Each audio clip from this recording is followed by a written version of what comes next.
Gandang araw mga kapatid, Noxy Vlog. Andito tayo ngayon sa Siklo Suerte para i-review yung isang motor ng Suzuki dito. Ito yung Suzuki Raider FI na isang variant, no? Yung kulay niya ay red Titan Black. So abangan po natin yan mga kapatid. Alamin natin kung ano yung meron sa motor na to, no?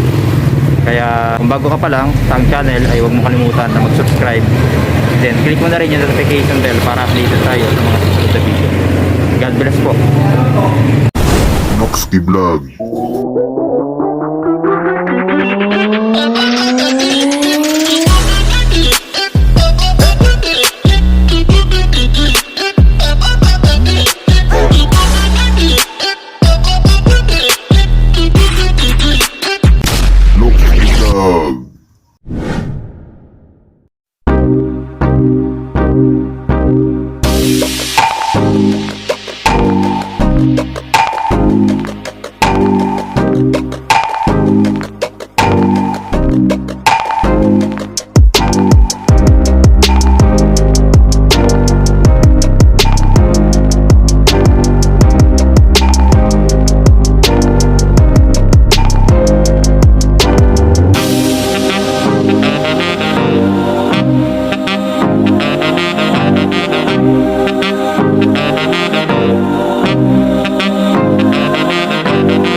Po yung isang klaseng variant nila, no, yung red Titan Black mga kapatid ng Raider 150.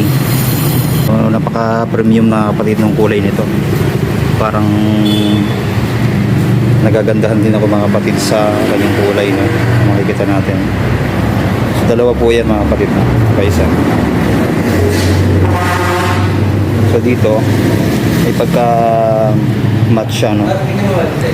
Then itong nandito ay glossy black na siya.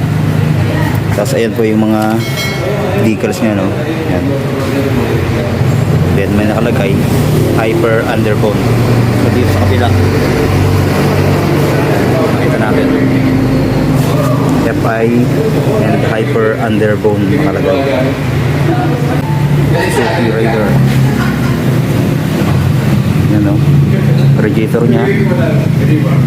Then naka-telescopic fork. Ayan, makita natin. Then dito sa kanyang headlight ay LED na yung kanyang headlight, no, yung high and low. Pero pagdating naman dito sa may signal light ay bulb po. Ayan. Then ito meron siyang design dito na umiilaw yan na kulay white mga kapatid. Then ito yung kanyang logo ng Suzuki, no. Ayan. Then dito sa fender niya glossy black mga kapatid. Then naka mags at tubeless na rin mga kapatid. Kasi ito yung kanyang disc brake, oh, laki. Yan. Then ito yung kanyang caliper. Yan, kulay black. Tapos ang size ng gulong dito sa harap ay makikita natin ano nakalagay, 70 by 90 by 17. Then dito may araro din siya, ano? Ano? Ganda. Then 6-speed transmission. Ang ganda ng mga decals niya mga kapatid, no? Makita natin, ayun. Liquid gold mga kapatid.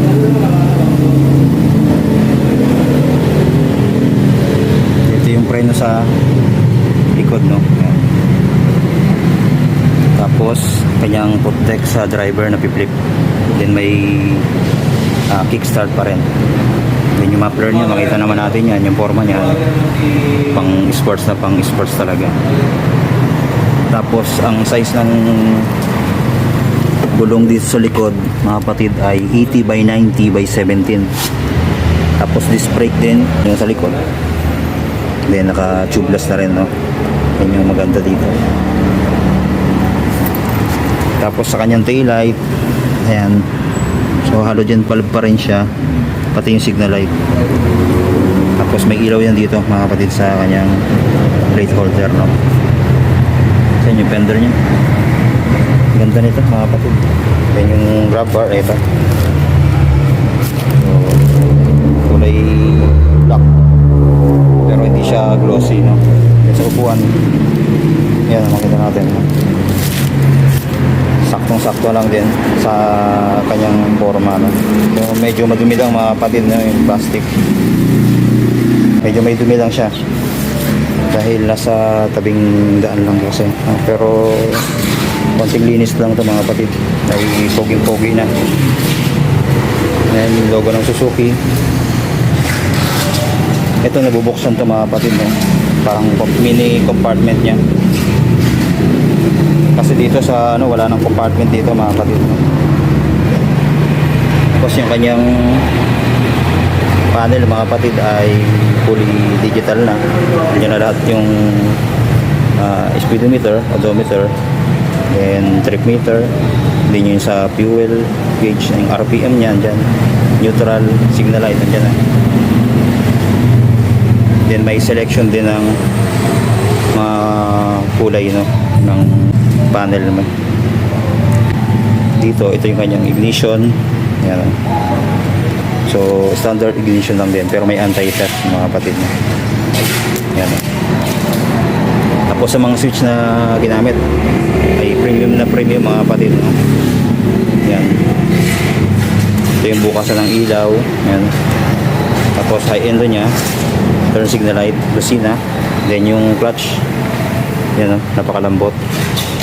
Then meron pang naka-ready na rin yung ano niya, side mirror, no? Tapos dito ang kanyang wala nang pindutan dito mga kapatid, no?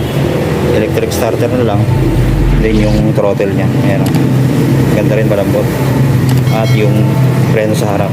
Tapos ito yung kanyang brake fluid, no? Ayan po mga kapatid, ang ganda ng forma nito. Raider FI.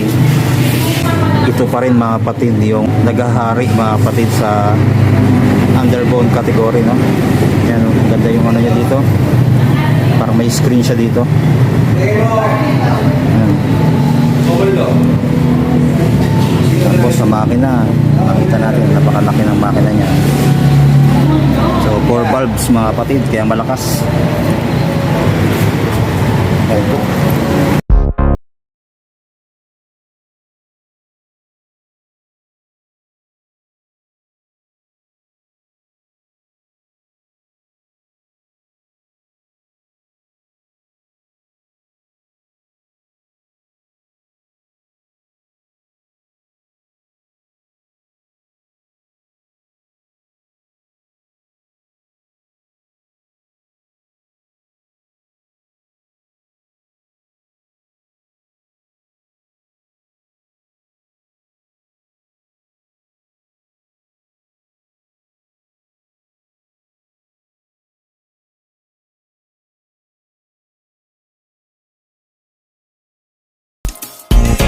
Mga kapatid, meron din silang Honda Click. Then Suzuki, meron din 115. Yan po.